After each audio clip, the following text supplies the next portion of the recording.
गवन करा के ढारे कैल बड़का विपत पारे धैल गवन करा के घरे कैल बड़का विपत पारे धैल एहो बलम एह तन्हाई के भार पड़ल बस मेज पे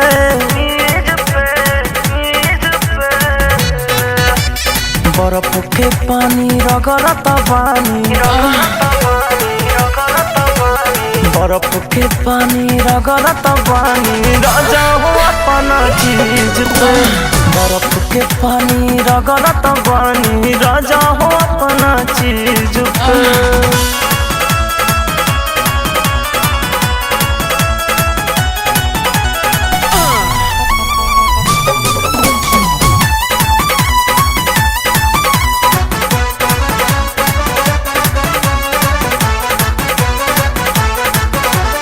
आगे जवानी के जरता दोनों गोदाम हमार बढ़ता कहिया ले आई बाई राजा मिले के मन बड़ा करता।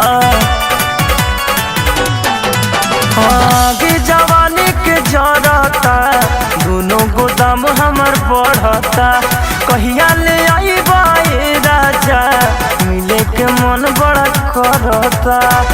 सोच सोच पछतात बानी रहेनी हथवा मीज के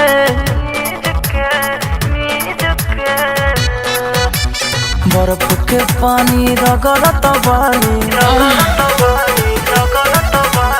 बर्फ के पानी रगड़त बानी राजा हो अपना चीज पे बर्फ के पानी रगड़त बानी राजा हो अपना चीज पे।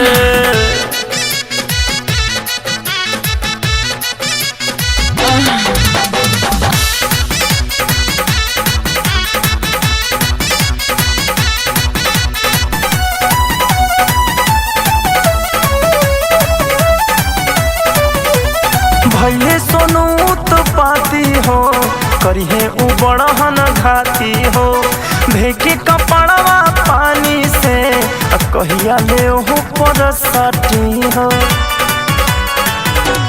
हाँ हाँ भैले सोनू उत्पाती हो सौसे सधा जइहे थाती हो भेके कपड़वा पानी से कहिया ले ओह पर सटी हो। गईलो विदेश समरिया बोला न कवना जीद पे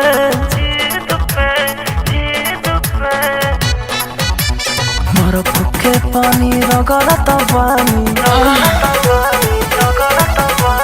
बर्फ के पानी रगड़त बानी राजा हो अपना चीज पे बर्फ के पानी रगड़त बानी राजा हो अपना चीज पे बर्फ के पानी रगड़त बानी राजा हो।